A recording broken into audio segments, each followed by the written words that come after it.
This official meeting is officially gavelled in at this time. It's a historic meeting, really, the first study committee on military affairs committee for how we can improve our military installations in Georgia. I'd like to make it through brief statements and then we'll proceed with the meeting. The great state of Georgia has been blessed with many pivotal military champions. The Russell Senate Office Building in Washington, D.C. is named after a Rynders native who was at one time the second most important person in Washington, D.C. He famously was the only one in D.C. who could stand toe-to-toe with Lyndon B. Johnson. Carl Vinson from Milledgeville is the father of the two Ocean Navy, is one of only two non-U.S. presidents to have an aircraft carrier named after him. Senator Sam Nunn is a living legend, has been a dominant voice of our military for decades. Not many people know that President Jimmy Carter was a Naval Academy graduate and a submarine officer who greatly expanded Naval Submarine Kings Bay, Georgia. Newt Gingrich, of course, was a Speaker of the House and for many years a champion who vouches for our military. And in this room right here is Senator Saxby Chambliss. He sat on the Senate Armed Forces Committee and deserves the lion's share of the credit for the recent protection of our bases in Georgia, especially Robbins and Moody. If you would please give him a hand this time.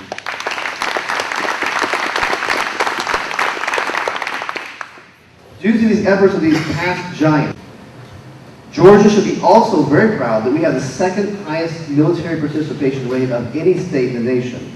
A young Georgian is almost twice as likely to join the military as most Americans.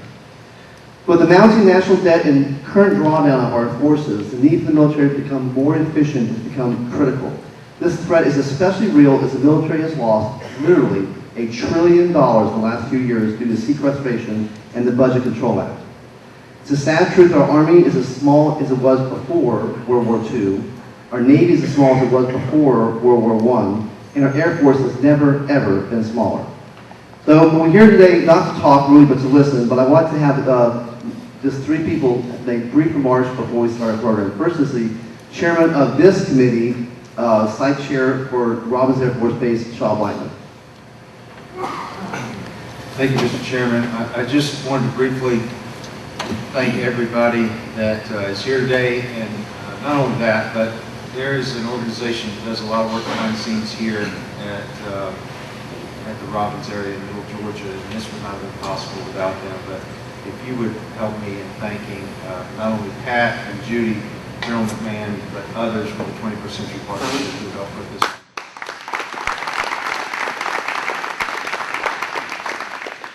Many things that they do, but I think I want to thank Chairman Belton for allowing us to start this process here at Robbins, and I think we had a great session thus far. Look forward to the rest of this meeting and looking at what our installations across the state mean to this state and this industry that is our military installations and our military population. Thank you. Thank you, Chairman Whiteman. Also hear from Chairman John Corbett. Thank you, Dave. Again, my name is John Corbett. I represent District 174, which takes in Lowndes County, Eccles County, Clinch County, Ware County, Charlton County, and Camden County. Along with Jason Shaw, Representative Shaw, who is here with me today, Representative Amy Carter, Representative Dexter Sharp. We represent Lowndes County, where Moody Air Force Base is located. When I heard this forming a study committee to see what we could do to help our military bases, I went to Dave and asked to be on the committee. General Levy pointed out the most important role of our military is defending our liberties and freedom. And I agree with that 100%. But the economic impact that our military installations have on the state of Georgia is also vitally important. And I know this firsthand because we have an electrical company, two brothers and myself, and we do a lot of contracting to the military bases. If it were not for the work that we had going during the economic downtime, we would have had to lay off several employees. In Camden County, they have a saying. In Camden County, every day is Military Appreciation Day. I'd like this committee to expand that to every day in Georgia. It's Military Appreciation Day. Again, thank you, Dave, and I look forward to working on the committee and see what we can do to help our military installation. Thank you again. Thank you, John. Appreciate it. Also, I'd like to hear from Representative Heath Clark, who represents Warner Robbins. Thank you, Chairman. I just want to thank everybody for coming out. You know, we do have that saying every day in Middle Georgia is Armed Forces Appreciation Day. And it's not just a saying to us in Warner Robins or in Middle Georgia. It's woven in our DNA. The whole reason why I'm here in Warner Robins and have the opportunity to represent my district is my dad was in the military. Got stationed at Robins when I was 3 years old. I actually lived on Robins Air Force Base for a little while and grew up. He spent his last 9 years in the military here, so I've experienced the community appreciation of the Air Force and Robins Air Force Base and the airmen and servicemen at Robins personally as a child, watching my dad receive that appreciation. And so it's an honor for me to be back as an adult now, be here to serve this community and to really try to serve Robins Air Force Base and give back to Robins, which does such a great job in the record it has in serving the military and in getting the planes and the equipment to the warfighters on the ground. And this community, thank you for all that you do to support Robins Air Force Base, and I look forward to being able to, at a state level, partner with you and let's really serve and advance the mission capability of Robins Air Force Base and all of our defense installations in Georgia. Thank you, Reverend Clark. This time I'd like to turn the program back over to General McMahon, who will supervise our speakers. Thank you.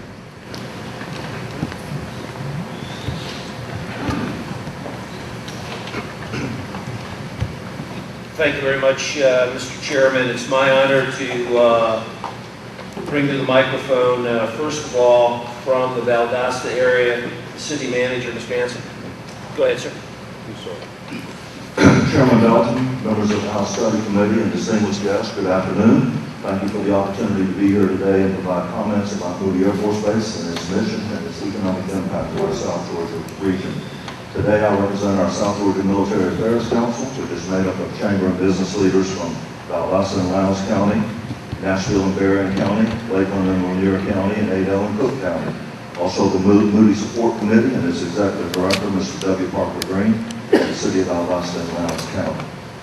We are strong partners and we are unified in our support of Moody Air Force Base and its value to our country, our state, and our entire area. This morning, Colonel Kunkel, the wing commander at Moody, discussed Moody's mission and the diversity of the base's 30 squadrons. Moody is an Air Combat Command base, ACC. Its primary mission is combat search and rescue.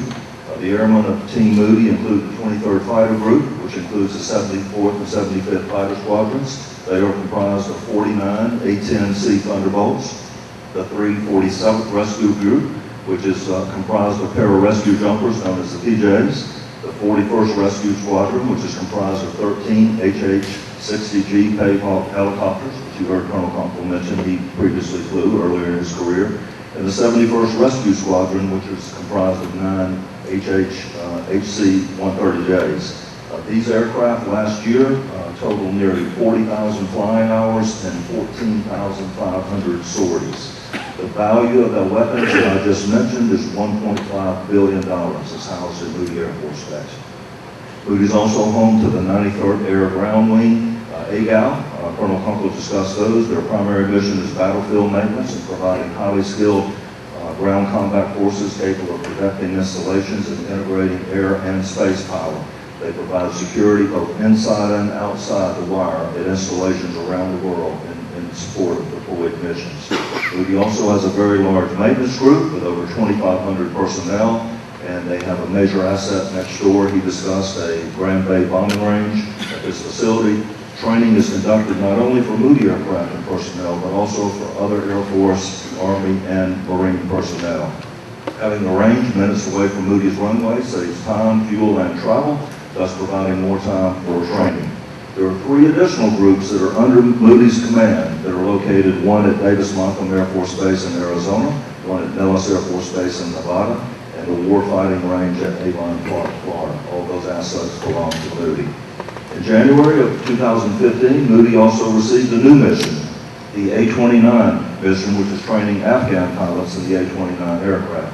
This is initially a 3-year mission, but it could be extended or expanded. We own the second group of Afghan pilots and maintainers that are participating in that program. At times, Moody has been home to fighter wings training and now combat search and rescue. It has demonstrated itself to have the ability to meet whatever the highest priority need is in the Air Force. It is a base of diverse and crucial missions, and its airmen and resources have been in constant deployment since the beginning of the Gulf War. Now let me discuss the economic impact of Moody. As of September 2015, the total economic impact of Moody is approximately $431 million. Moody employs over 5,500 personnel, which includes 4,681 military personnel and 821 civilians. In addition, there are 4,830 dependents, which brings the total number of military, civilian, and dependents to 10,332. Moody's total payroll is $301 million. Its major expenditures last year were $68 million, and the value of its job creation to the community is $62 million. That number is arrived at by identifying nearly 1,700 jobs that exist in the local community as a result of Moody, with an average salary of those jobs of $37,000. Military pay is $263 million of that $301 million, and civilian pay is $38 million. Moody's major expenditures include nearly $33 million in construction, $8 million in service contracts, $23 million in healthcare and TRICARE, much of that spent in our local economy. So Moody has a profound economic impact on the Valdosta metropolitan area, which includes the counties of Brooks, Eccles, Lanier, and Lowndes, as well as Berrien and Cook counties. Over 99% of Moody's personnel live in those 6 counties. Moody's economic impact to our region is 8% of the gross regional product of those 6 counties. Its economic impact supports nearly 3,000 civilian jobs in the regional area. In Lowndes County alone, 11% of the population is directly associated with Moody. The economic activity of Moody annually generates $22 million in state and local tax revenue just in income and property tax alone. The impact of Moody on the K-12 school system is an estimated $35 million, and over 525 educational jobs are attributed to Moody, with a labor income impact of $27 million. So those are all substantial statements about the impact of Moody Air Force Base on our economy. Likewise, military retirees have a major impact on the area. Retirees and dependents use the services and engage in the activities associated with Moody. As Colonel Kunkel mentioned this morning, there are nearly 18,000 retirees and their family that live within 70 miles of Moody Air Force Base. The majority of those are retired Air Force personnel, and we estimate that 2/3 of those live in Lowndes County and the contiguous counties. Now that brings me to the community aspect of Moody and its relationship with our area. As a community, we fund efforts to support Moody through advocacy and building and maintaining strong relationships. We make regular trips to Washington, meet with our Air Force leaders, meet with our congressional delegations. For instance, I serve on the ACC Commanders Advisory Group. That gives me an opportunity to work with General Carlisle, who oversees that, and the bases that are similar to Moody, the 16 bases that are under the ACC flag. The presence of Moody has enriched the quality of life in our entire region. There's not an aspect of life in our community that's not been touched by Moody Air Force Base. Members from being active in civic clubs, to coaching youth teams, to serving in nonprofit agencies, building habitat homes, to retirees holding leadership positions in our chamber, in our local governments, as local elected officials. We are enriched by those who have served at Moody and those who have made our area home. Several years ago, we celebrated the 50th anniversary of an event we call Red Carpet. This event is sponsored quarterly by our community businesses, and each quarter, all the new personnel assigned to Moody are treated to an incredible southern meal at Ocean Pond, which is a legendary and scenic fishing club just south of Valdosta. And following dinner, each of the commanders introduces their new personnel and shares a story about each one. So our community leaders get to know our new friends, and the airmen and their spouses get to meet community and business leaders. The Red Carpet event is unique and legendary in the Air Force. The 50th anniversary last year was attended not only by recently retired Chief of Staff General Mark Welch, but also by many former wing and squadron commanders that served at Moody in the past. So the connection between Moody and our community is genuine, heartfelt, and unwavering. While some communities in other parts of the country complain about noise from military aircraft, we call it the sound of freedom. Our community embraces the personnel of Moody, their families, and we support the families who remain here during the constant deployment of Moody personnel. We are proud of the relationship we enjoy, one that dates back to the opening of Moody Field in July of 1941. As Moody and our community approach the 75th anniversary celebration later this year, we do so by celebrating and honoring the past, but also planning for the future. With great assets, diverse and crucial missions, great airspace, good climate, great infrastructure, 2 runways, an adjacent range, a supportive community, a good quality of life, and a great community-based relationship, we stand ready to support our Air Force in whatever ways we are called to do in the future. Thank you for your time today. Thank you, Mr. Hanson. Can you provide that data to me so I can disseminate to the community? Yes, sir. Be Thank you, glad. sir. Thank you, Mr. Hanson. Now, Mr. Brooks, 21st Century Partnership, representing Middle Georgia and Robins Air Force Base. Thank you, General Wren. Thank you, Chairman Belton. Thank you, the members of the committee. We appreciate you being here today. We appreciate taking time out of busy schedule to talk about what we feel is a very critical mission, not only to the local community, but to our national defense and to the future of our country. My name is Rob Brooks. I'm the chairman of the 21st Century Partnership. The partnership is a 11-county coalition of volunteers that have come together to work on missions to enhance the military value of Robins Air Force Base. Note that I didn't mention protection, because we're not about protecting the base. We certainly want the base to be here for a long time. We want these jobs. We want these members in our communities. We want this to continue to contribute to the national defense. But what we're about is enhancing the military value of Robins Air Force Base.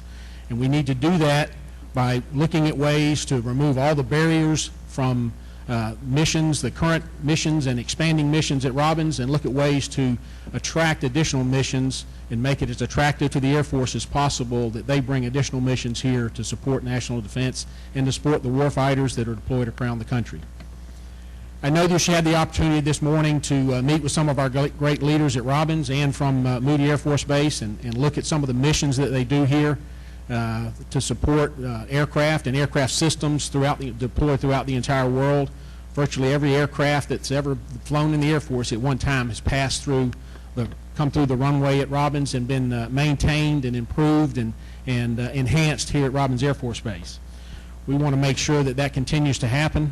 We want to make sure that we have the opportunity for the highly professional workforce that we have here at Robins to continue to do those missions and in the type of environment that continues to attract additional missions and keeps the leaders of our Air Force and the leaders of our country happy with the product that comes out of Robins. What I want to share with you here today, though, is a little bit about the economic impact. Just as Mr. Hanson has pointed out with Moody, I've got several things I want to talk about. I'm just going to go through some numbers here with you. Just some key numbers. There are over 21,000 jobs that occur here inside the fence at Robins Air Force Base. Over 3/4 of those part of our civilian airman workforce. 33,000 jobs indirectly related to the activities that go on here at Robins. 28% of the entire workforce of the Middle Georgia region, those 11 counties, are related to Robins Air Force Base, and over 58% here in Houston County alone. We have a payroll for just the direct employees inside the base of over $1.3 billion per year. Outside the fence, over 25,000 military and civilian retirees live in this area with an annual retiree payroll of over $700 million. So you can imagine that economic impact is great.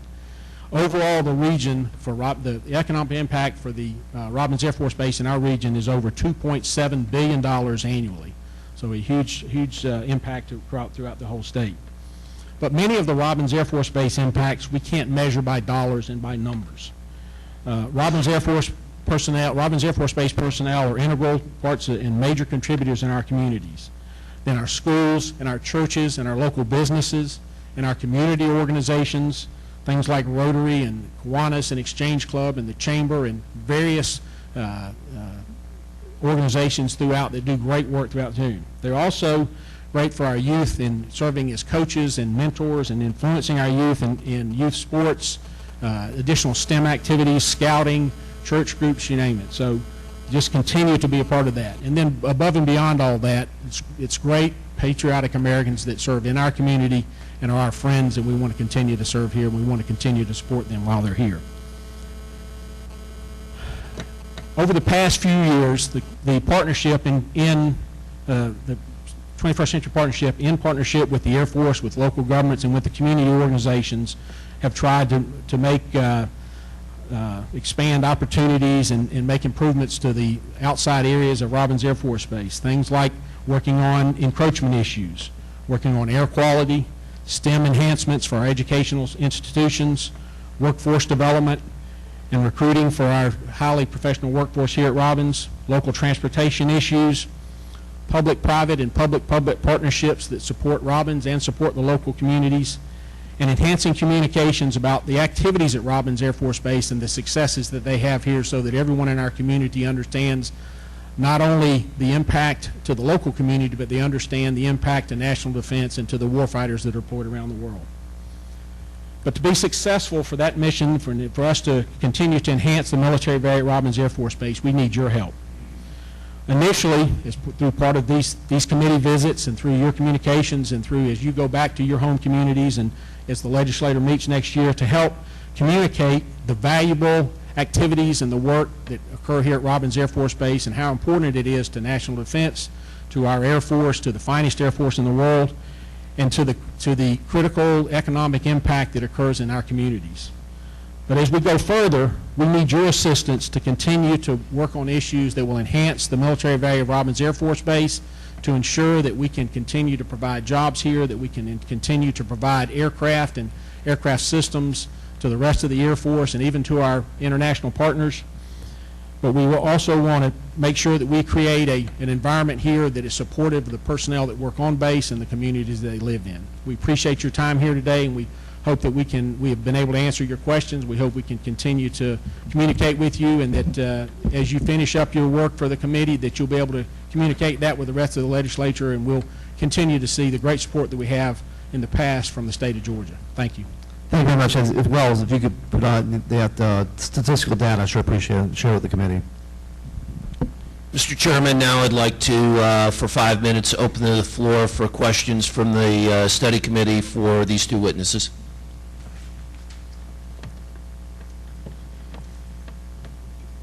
Yes, sir. Yes, sir. Good afternoon. Thank you. Brian Prince from Augusta, Georgia. Can you hear me? You can hear me pretty good? Okay. I'm Brian Prince from Augusta, Georgia. I heard both of your briefs, the economic impact, got those numbers. My question is, what are your cities or the areas that you're in doing on the educational side of the house? I know you have Valdosta State there. We have Fort Valley State University. You got Middle Georgia. In order to provide the workforce to stay in this community, to continue to support these different missions that your bases have. Okay. I'll address that first for the Middle Georgia community here. One of the things we've started, and we actually have Dr. Scott, our school superintendent from Houston County, that's here today. They've done a fantastic job at the grade school education level of enhancing STEM education requirements. It's supported throughout all of the school system, not just here in Houston County, but in our surrounding communities, continuing to work on the ability for these school systems to produce a quality workforce that understands the technology and the science that's required for these jobs out here today. So the STEM efforts continue. We're in a location today. The museum has a phenomenal program to support STEM education, where they support all the local schools, not just Houston County, but the surrounding community, to help develop those programs. And then at the technical school level, we have Dr. Allen, who was with us last night, who is the president of Central Georgia Technical College, that continuously works with Robins personnel to make sure that we have the classes and the different programs that support the various job skills needed on base. And then also through an additional coalition through Middle Georgia State University, looking at engineering programs not only locally, but through Mercer, through Georgia Tech, through Georgia Southern, making sure that we understand the engineering needs, the science needs for personnel here, and what we can do to make sure that those programs tie back to the workforce here and to the workforce that's needed here on base. Also, I'd like to add, if you don't mind, that I'm also on the Education Committee, and more and more we're determining that on the House side that we need to do more STEM. I mean, that's the governor's saying that, lieutenant governor's saying that. Charter schools are sprouting up everywhere, and in general, we're trying to make it easier for kids to graduate high school with some sort of technical training, and we're not as focused on, it's great to have poets and authors and stuff, but what we need is electricians and mechanics. Mr. Hanson, anything to add? I'll go back to Some of the comments that he made. We, of course, both of our high schools, Valdosta High School and Lowndes, as well as Valdosta State University, have our OTC programs. We have a lot of STEM activity going on. Moody has an on-base relationship with Emory Riddle College. Some years ago, we were able to work with the state to get the Hope Scholarship requirement changed to make military family and members eligible for that. Some of the requirements before did not allow that. Our high schools now actually also have dual enrollment programs with the university and with Wiregrass Technical College, trying to help people on that career path sooner. So there's a lot of things going on in the communities, but so many people enter the Air Force through recruiting services in their own communities, and many directly out of high school. Sir, did you have a follow-up? Well, I just wanted to say that, especially in the Warner Robins area in particular, you guys have a hidden jewel down at Fort Valley State University that you could possibly, plenty of land, plenty of opportunity, and new leadership as well. So if you guys haven't engaged with them, I recommend that you We have the new president of Fort Valley State University we've actually met with him to talk about the opportunities that are there, and Fort Valley State certainly does. There are quite a few members of the workforce here that are graduates of that program or either attending school at that location. So we are very lucky in this area to have multiple higher levels of, higher institutions of education here. So it's just it's been a big plus for us. Sir? Yes, being the home full majority leader, you probably don't have any needs, but if I could ask each of you, what is it that if you could improve, you would improve from the Robbins standpoint and from Moody? What in your community would you improve if you could as it relates to the military? From a state perspective or here locally? Here locally. Well, I don't want to give you a laundry list, but clearly, we need to continue to work on education. We have a great education system here, but we need to continue to make that a world-class system so that we have high schools, colleges, universities, and technical colleges that are producing the high-quality professional workforce that we need here today. So education continues to need to be a focus for that. We need to continue to work on local quality of life issues, whether that is cultural opportunities, whether that is crime across the entire community. I think we're very lucky to have great law enforcement in this area and great citizens in this area, but every community needs to work on crime. We need to work on local transportation. We've had, one of the things that we need to do is enhance the ability for workforce to get on and off base every day through, through mass transit, or not necessarily mass transit, but larger communication transportation systems. Certainly, the Air Force is very big on quality of life, and that is always important. And there are a number of things we do and need to continue to work on to do better. One of the Moody area's shortcomings is a lack of broadband infrastructure in that area. It's located outside the city in a more rural area. That's an impact to families not having good broadband coverage. So we're trying to work with private providers, but we also need help and support from the state to help us meet that need. Also, obviously, as mentioned, land acquisition.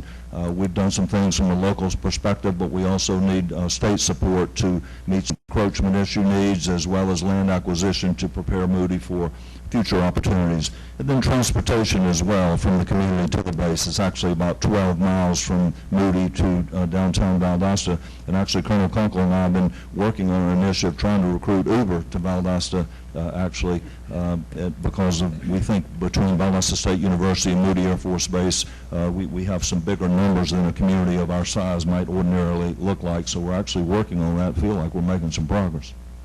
Mr. Hanson and Mr. Brooks, thank you both very much for your inputs, and I'm confident the committee appreciates it. Thank you very much.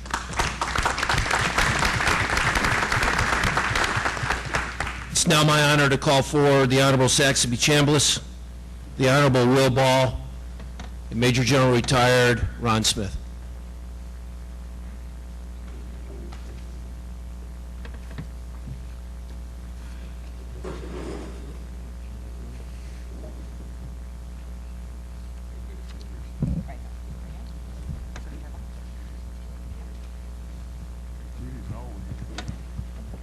Senator Chambliss, the floor is yours, sir. Well, thanks very much, General, and let me start off by just saying to you guys that are here, thank y'all for doing this. I went through 2 rounds of BRAC, 95 and 05, which I'm going to talk about. We obviously had a very close working relationship with the Governor's Office, with the Military Affairs Committee, and folks throughout the state. But I'll be honest, I don't remember, other than legislators, state legislators who were hosts to a military installation that was on the list, getting involved.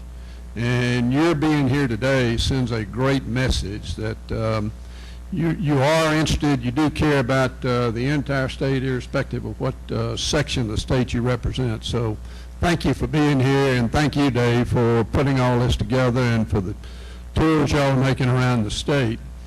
I was elected to Congress in the class of 1994.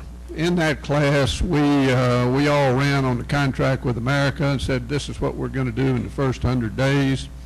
And we did that. But during that first 100 days, frankly, my mind was focused on something else. Because before I ever got elected, there was already in place the authorization for another round of base closure to be held in 1995. So while we were working hard to get done what we had said we were going to do in that first 100 days, I knew that come summertime, there were 3 military installations in my district that were going to be heavily impacted by this round of base closure. I had the Marine Logistics Center at Albany, I had Moody Air Force Base, and Robins Air Force Base. Moody had already come through one significant round that, thanks to Secretary Ball here, it was successfully defended. And as Larry said, Moody is a well-positioned installation. It's had any number of missions over the years for all the right reasons. It's strange how the Lord works, but thanks to a hurricane that hit in South Florida, Moody Air Force Base is now the southernmost tactical base, fighter tactical base in the United States Air Force. And that is big. If it were not as close to Shaw as what it is, Moody would already have F-35s, and I am confident that ultimately that's the mission that will probably wind up at Moody. But in the summer of 1995, sure enough, as we expected, Moody, the Marine Base in Albany, as well as Robins, all of a sudden were at the forefront of the BRAC process. And I'm going to talk particularly about Robins because it was a dogfight that year. Bob Hatcher and I were talking a little bit earlier, and he made the point that he was head of the Macon Chamber, got a call and said, you got to go to D.C. tonight because Robins has just been put on the base closure list. And so he did, and he came home the next day, and the community raised $450,000 like that. And you can imagine what $450,000 in 95 would translate into today. But that's exactly what's going to happen when the next round of base closure comes. And let me say this, there's good news and bad news with respect to base closure today. And I'll tell you why in a minute relative to the fact that there is no round of base closure schedule right now. The bad news is it's coming. And it's coming sooner rather than later. With the downsize of particularly the Army force structure, they're going to be down to the mid-250s if we're not careful here because of sequestration. And the Army particularly has an awful lot of infrastructure, but the Air Force has a lot of infrastructure too. We haven't seen the downsize in the force structure, nor has the Navy. or the Marine Corps to a certain extent, and you're not going to see it. But what we have seen is such a decrease in the number of ships that the Navy has. We've got less than 300 ships in the United States Navy today. We haven't seen that since pre-World War II. We've got fewer fighter airplanes in the Air Force today than we've ever had since World War II. So there's an awful lot of excess capacity out there, and there's going to have to be a downsizing. In 1995 here at Robbins, we were led by General Smith, who you'll hear from, who was the right guy to be here at that time to help us navigate through that base closure round. But we were maintaining C-141s, F-15s, and C-130s. We had not gotten the C-17 yet. We got the C-5 as a result of the realignment in 1995. So those were the three systems that we were primarily maintaining. We did not have a fighter wing here. We did not really have another tactical flying mission at Robbins at that time, and that was one of the visions that General Smith had. He knew going forward that we really had to get a flying mission here at Robbins.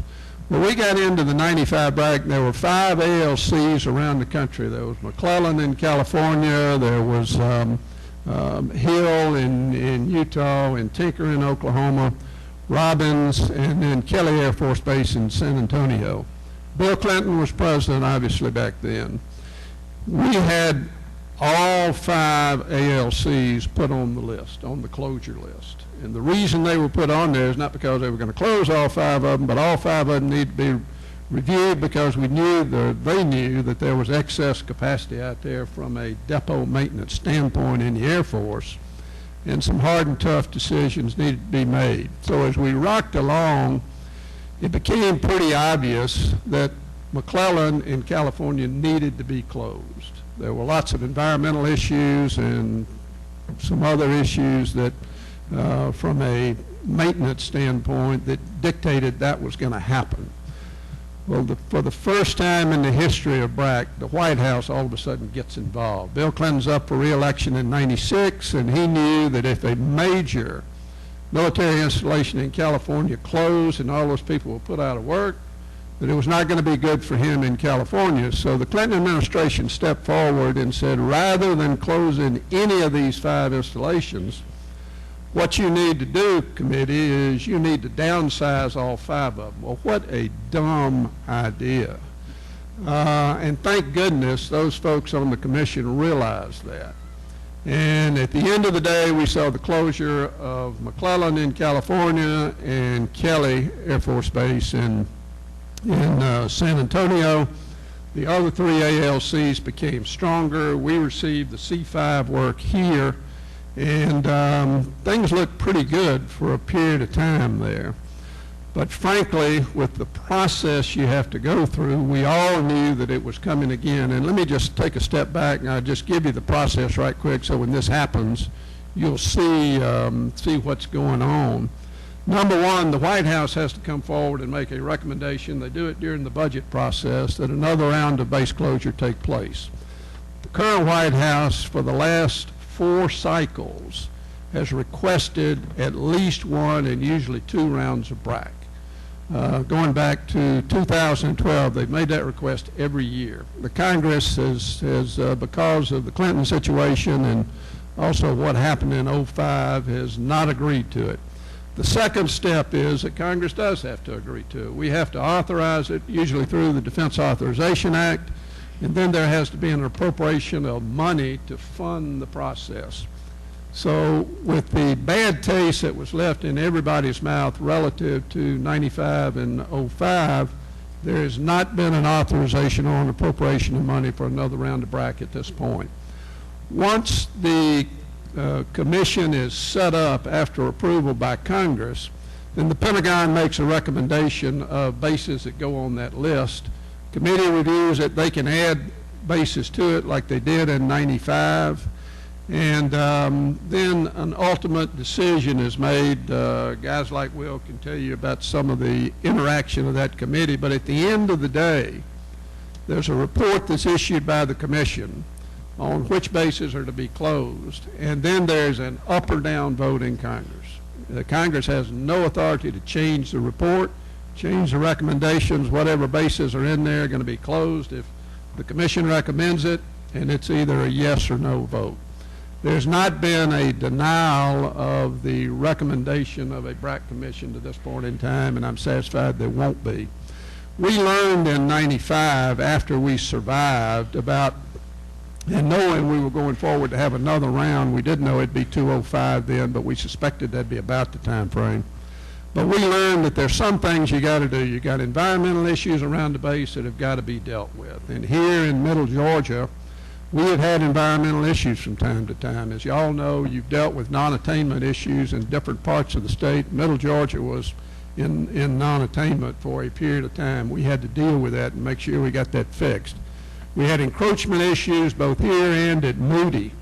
And I'll have to say the local community, as well as you guys, stepped up to the plate and put the money on the table to go out and buy pieces of property that abut both Moody and Robbins so that we can eliminate those encroachment issues. And I think we're still buying land today. So we are almost, we're down to the last couple pieces where we need to be, and we're very close to the end. But that's an issue that just doesn't generate a headline, but it is a critical issue.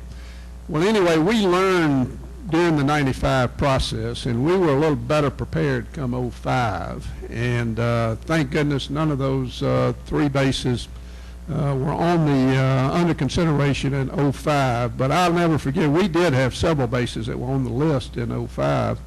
And I was in the governor's office on the day that the Naval CNO called me, and he said, "Senator, we're going to close Fort McPherson, we're going to close the Naval School, and we're going to realign Fort Gillem." And I said, "Well, Admiral, you and I specifically talked about the Naval School and the value of that Naval School to the United States Navy." He said, "Sir, I promise you, if there were a ship within 200 miles of Athens, Georgia, we would not close that facility."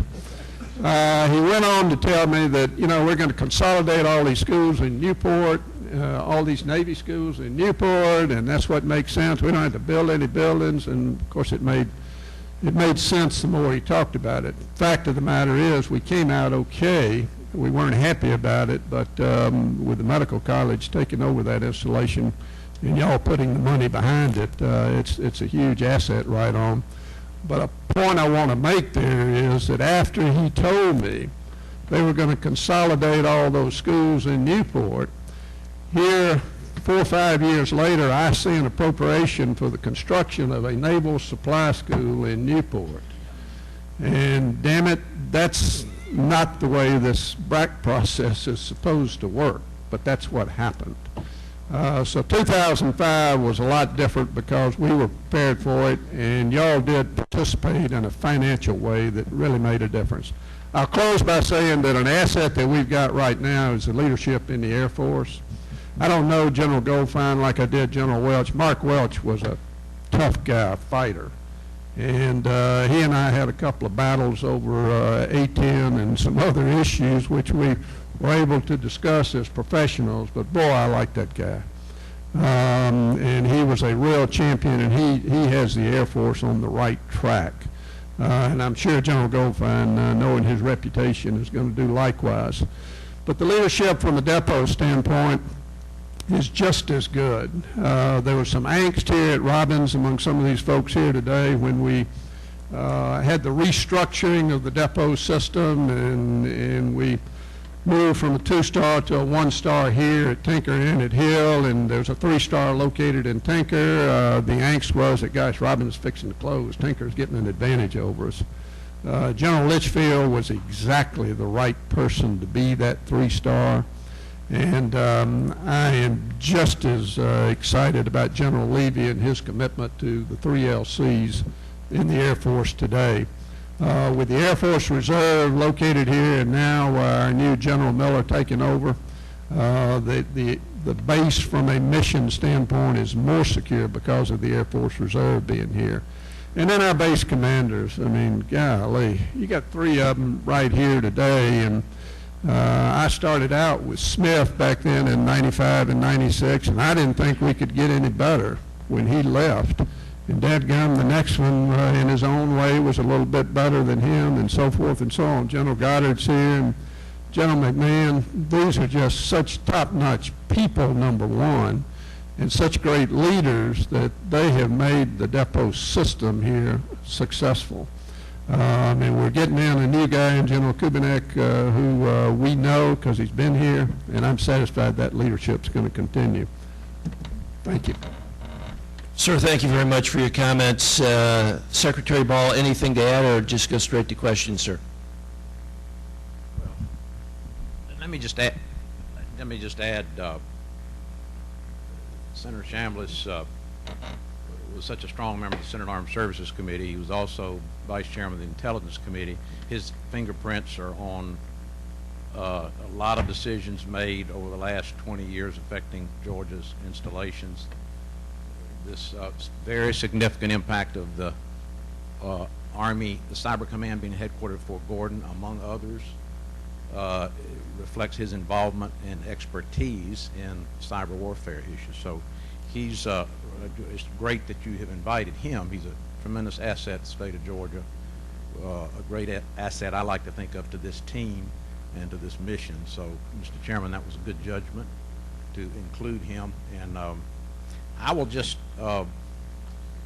say one quick word on the program we heard this morning. I think you all got a good taste, the committee did, of the pressures the Air Force is under at a time of historic constraints on people, on aircraft, with no diminution in the missions that they're asked to perform worldwide. And this ripple effect down through our operating forces and the support structure is historic.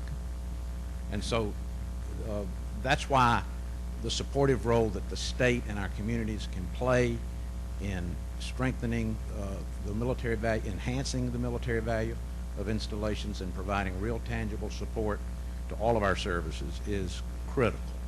And I'd say the next 3 or 4 years, if I were looking downstream, I think Sackby's right. I think a BRAC or something like it will come with significant change in the process. But we've got a window here to make some improvements and lend a lot of long-term thinking and take a look at short-term issues. So I think your committee would be well advised, if I could suggest it, to develop a template of the things that you can discern need additional focus among all our installations. And you've heard, I think, just the topics covered today: education, workforce development, encroachment, veterans education, training and transition like you have here in Macon with the new facility, leveraging our transportation advantages in Georgia, which few states can match, water and natural resources. All of the services are aware of restraints on water and natural resources around the country. Diversity of the workforce here is unique in the Air Force Material Command. That's a tremendous asset. And productivity. Bob McMahon wrote the book on productivity. I'm sure General Smith added a few chapters. But the achievements here in productivity are the most significant of any industrial activity in the Department of Defense. And so that is a signal achievement, and lessons learned from that experience can be applied everywhere. I'm even willing to say applied in Kings Bay, if I could say that. Yes, sir. So thank you for letting me contribute to this in some small way and to be present. You're very welcome, sir. Mr. Chairman, I'd like to open up the floor to questions from the committee, if I could. Please do.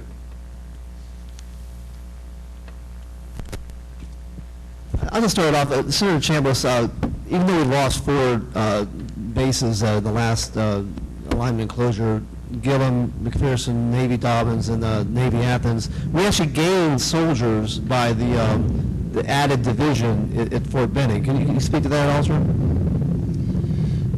Yeah, that was the silver lining. The political posturing under the 95 BRAC did not happen coming from the White House in 2005, but what did happen was political posturing within the 05 members of the commission. And they made some really dumb decisions, one of which was to close Fort McPherson. It was just, that still is the worst BRAC decision that's ever been made. Fort McPherson was home to FORSCOM. Those of you who are Army guys know that FORSCOM is the brain trust of the United States Army. It wasn't a huge number mission located at FORSCOM, but those were the folks, they all had either wings or bars or stars on their shoulders if you were based at Fort McPherson. And they traveled the world making the decisions for the United States Army. And they had to drive 15 minutes to Hartsfield Airport to get on an airplane to go over wherever they were going. Now, after the decision to close it, they moved part of that mission to Fort Bragg and part dispersed to a couple of other places. And those same generals now get on an airplane at Fort Bragg and fly to Atlanta and catch a plane going out of Atlanta. Just a dumb decision.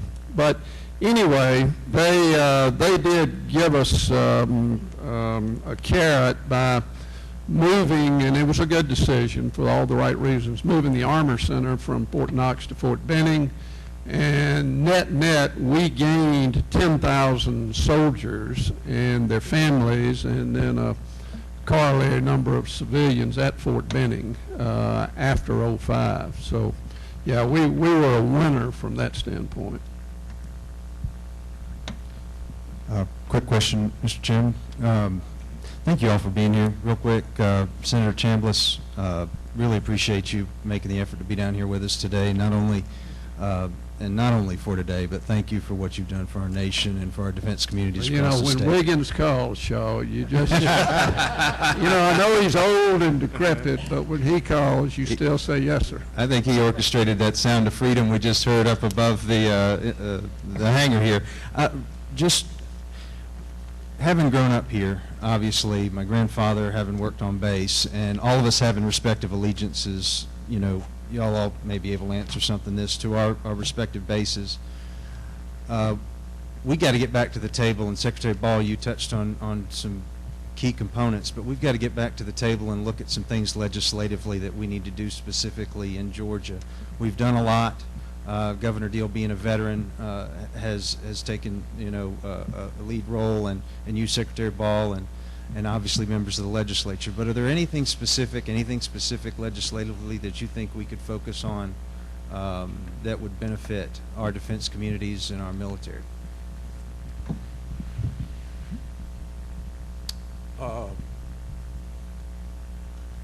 If you listen to the leadership of I think you get some signals from that. If you listen to the leadership this morning, tick off a number of important factors. And you hear, Larry Hansen knows this, the important category of community support.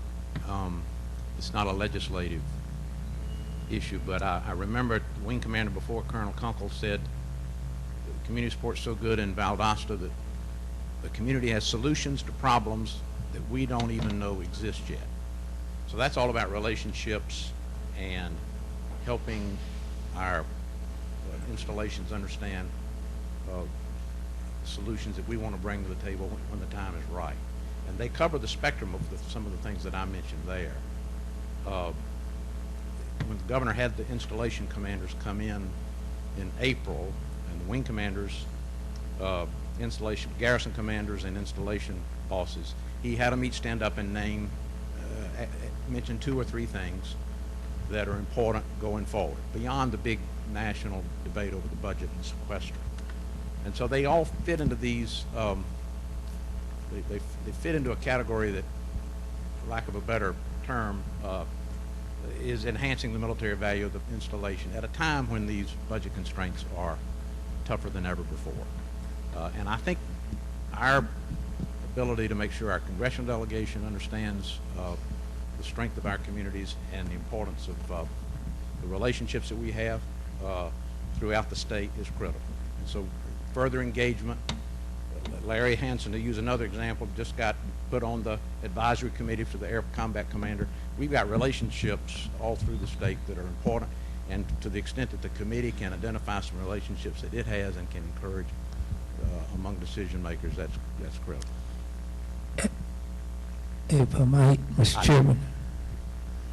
I'm listening. I know that, there's not supposed to be any politics in BRAC, but that's like taking sugar out of a cake that's already been baked. But it bothers me, and there's some concern, Senator, that for the first time in an awful long time, maybe the turn of the last century, we don't have representation on appropriations for military in the Senate.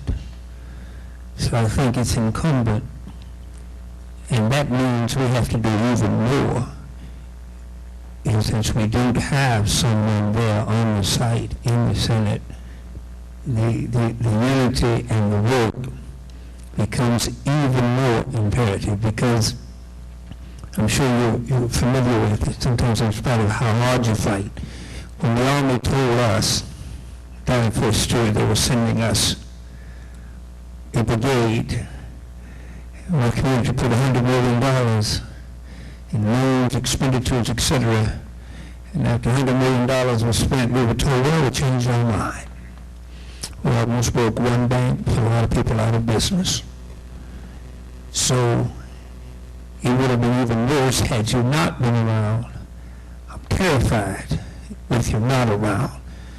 It's too important, but that's water under the bridge. But we certainly have to double our efforts, because we don't have that presence in the Senate and appropriations, military appropriations. I would add, neither do you have it on the Armed Forces Committee, Senate Armed Forces Committee, which I think that we're spoiled because of our favorite senator here and those before him. But the fact of it is, I'd be very concerned that you don't have, it's nothing against your senator, by the way, but with your bases, you need somebody on the Senate Armed Services Committee, in my opinion. Thank you.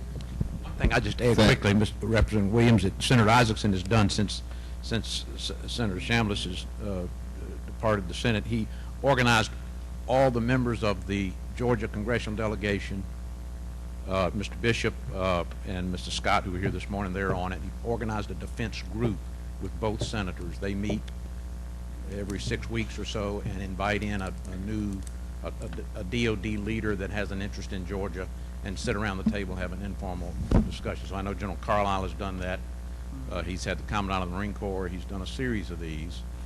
And just to show the seamless bipartisan support of the delegation for their mission. I'll add, too, that we had a great team. I did sit, obviously, on the Armed Services Committee in both the House and the Senate, and was there in 95 and 05, and you have the benefit of behind the scenes. You know what's going on long before it ever happens at any base, and that is an advantage. But we've got strong representation on the House. Sanford Bishop's one of the strongest supporters of this base, and Moody and the Marine base in Albany within the delegation. He's an appropriator.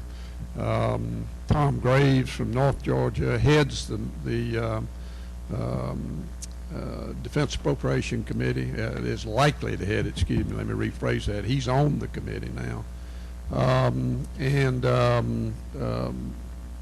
Austin Scott and David Scott are both just such strong advocates for our military bases all around the state, and they're Johnny's doing the right thing by getting everybody together, and it'll be a team effort next time it happens. And while it's true that for the first time in probably close to, well over a half a century, we don't have anybody on the Senate Armed Services Committee. And believe you me, it helped to have the chairman on your team in 95. But I'm confident the delegation will step up as a team and do what they need to do. General Smith, you were actually here in the middle of it all. And it's kind of rare for us to get an opportunity to actually talk to someone who is the boots on the ground, so to speak, at an installation when the process is going on. What's your best advice on what this committee can do from seeing it firsthand? And I know we've talked about the encroachments and the education and the STEM and things of this nature. Is there any inside baseball that you think at the appropriate time you may need to whisper in our ears, if not publicly, just things that we need to look out for so we can be better prepared? Just your overall advice to us. Well, I think that I really wasn't here. I got here in BRAC 95. I knew the answer before I got here, by the way, because I worked BRAC 95 at the headquarters with depots, and so I knew the answer, but I couldn't tell anybody. Actually, I used to be about 6'8", weighed 240 pounds, but I was a dumb one-star and had to go brief that stupid plan to the BRAC commission that Saxby talked about. That's what I was doing in Dayton, Ohio, which was the dumbest plan I've ever heard in my life. I would just say to you all that my daddy used to say I couldn't hold a job, so I moved like 19 times in a 31-year career. And so I saw a lot of bases and communities, and since I retired particularly, I've had an opportunity to work with a lot, to include Middle Georgia. I think there's a couple attributes that you see in those communities and states that do this extremely well. One is they're really, really passionate about their bases. And they're very, very vocal and energetic about their bases, and they're very, very inquisitive about what's going on at their bases, how to improve their bases, and how to get missions at their bases. And that message is true from the community up to the state, through the governor, and through your federal legislators that are all in the same music, talking to senior Air Force, DOD, whatever service it is, officials. There's an old saying that you don't work a BRAC, you don't work a tornado when it's in your back door. And those communities that are successful work this every day. I mean, the closer you get to a BRAC, the less you can influence. You got to do this years in advance. But probably most important, you build relationships with these senior people. And nobody does that better than Parker Green. I mean, he is the model for relationships. I've been hearing that Moody was going to close since I was a major in the Air Force. And we had a guy right here, Eddie Wiggins. He was the best in the world at going to do that. But it's those relationships that get you, somebody's going to answer your phone call. Right, Mr. Secretary? Somebody's going to answer your phone call. But it's that passion, inquisitive mission, in other words, showing you give a hoot. That's what it's all about. And the other thing is that the communities and states really, really invest in their bases, whether it's air quality, whether it's encroachment, education, quality of life, and quite frankly, over the last few years, we're seeing them invest in infrastructure in the Department of Defense. The Department of the Air Force has no money for military construction except for new missions, F-35s, those types. There is no military construction. So you're seeing places, I think General Levy talked today about Tinker and their General Motors plant. You could take this whole avionics place here and put it in that place at Tinker and still have room left over. Utah today is building a brand new software facility for Hill Air Force Base. The city of Orlando, we don't think of that much as a military town. Because of imaging technology and so forth, the Navy installations down there are overflowing with analysts and people who do this. And they're renting office space downtown Orlando at an enormous amount of cost to the government. The city of Orlando and the state of Florida is looking at building a new office building and giving that to the Department of Defense to keep that work done. So it's not just infrastructure, it's investing in how, particularly today, we talked about the budget, Senator talked about it, the Secretary talked about it. How do you reduce the cost of operation of an installation in Georgia? Certainly building infrastructure will do it. How about all the other ways that you could reduce cost? And Shaw, you talked about legislation. Maybe you ought to review those things that may be on a stomach block of how could you reduce costs, whether it's energy costs. I don't know what it is today, Bob, here. It used to be $22 million a year in energy costs, in electricity at Robbins. How can you reduce the cost? How can you reduce the cost of construction here? And the other thing I do is, as the senator said, BRAC 95 was about closures. Air Force BRAC 2005 was about realignment. That's called improving the way they did business. Didn't close too many bases, by the way. BRAC, whatever it's going to be, is going to be about closing bases. 32% excess infrastructure in Air Force today. Most of that is in large aircraft parking areas and small aircraft parking areas. So they're not going to lose missions. This budgets go crazy. They're going to move missions. So I'd be looking today what keeps me from executing missions and what keeps me from growing and accepting missions. How would I enhance, whether it's financially or whatever else, maybe it's buying land around the base, I don't know what it is, how can I attract new missions that are going to move, BRAC or no BRAC, some of them, they're going to move. They're going to move. They have to because of the budget. Did that answer your question? Mr. Chairman, I think we have time for one more question from the committee. Secretary Ball, I'll do one more if you don't mind. What specifically, you were on the commission at one time, when the 9 people who were making these decisions, what specifically were you looking at most when you were trying to decide which bases would live and die? The actual criteria. Yeah, the criteria is spelled out in law. Congress in writing the BRAC law is very specific, weighting certain criteria, the definitions of military value and the criteria that are part of that, as well as other factors. And so this administration, Senator Chambliss mentioned, the department has sent proposed legislation up several years in a row, and it's greatly broadened the criteria. It's different, and I cannot recite for you what the new, both in terms of criteria and in terms of the property use and disposal process. It's very complicated. So it is not just technical. It covers quality of life, is weighted at a certain percentage, as well as mission performance. So it covers the full spectrum. I would say that some of those criteria are subjective, and when we learned that Fort Benning, was ranked in the lower third of Army installations when this 3rd Brigade, 3rd Infantry Division was decommissioned in November, we were flabbergasted to see that the Army's weighting of quality of life was absurdly based on such criteria as square footage in the daycare center, just odd measures that had no real relationship to the quality of life in Georgia. And 5 feet of snow on the ground that November at Fort Drum, so you see that wasn't a factor in the quality of life. Thank you very much. I appreciate that. And I really appreciate everyone's time. I would be remiss in also noting that we have Representative Jason Shaw here today. Sorry about that.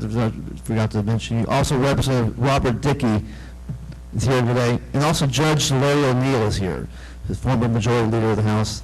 And we sure appreciate all your being here today. Thank you, Senator. Thank you. Thank you, Senator Chambliss, Secretary Ball, and General Smith. We sure appreciate your time here today. Thank you, Chairman Mann.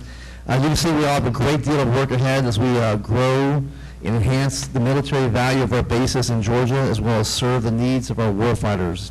I hope the work of this committee becomes a permanent fixture of the Capitol as we pass meaningful legislation to make sure Georgia remains the very best place in the United States of America for warfighters to live and thrive. I want to thank you one more time, Representative Blackmon, for doing such a great job today. Representative Corbett, for the media people you brought here today. I want to thank the 21st Century Partnership. All the food we ate was because of you all. I sure appreciate that. Thank you so much. And again, I want to thank Chairman Tommy Stallnacher. His phone call to me that started this whole thing, and I think I've said it before, but he was one of the very most influential chairmen of any county. And I sure appreciate your leadership. Thank you, sir. The chair is ready to entertain a motion to adjourn. This meeting is now adjourned. We reconvene on Monday, the 29th of August at the Marine Corps Logistics Base, Albany, in the year of our Lord 2016. But before we leave, Mr. Al Williams, Representative Al Williams, will give us travel blessings. Thank you. I will include in my blessing, my request for blessing. I was glad I looked up and saw Robert Dickey. So I was going to say, Lord, where is he? But let us pray. Almighty and everlasting God, eternal God, first we thank you, Lord. We thank you for these meetings. We thank you for the information that has been shared here. Lord, we ask for traveling mercy, whether it be right outside the gate or all the way across the state. We ask that you give us an angel of protection as we leave here. And Lord, these and other blessings we ask in the name of thy Son, Jesus. Amen. As I say, the name of fair winds and following seas, God speak to you all. This meeting now adjourned.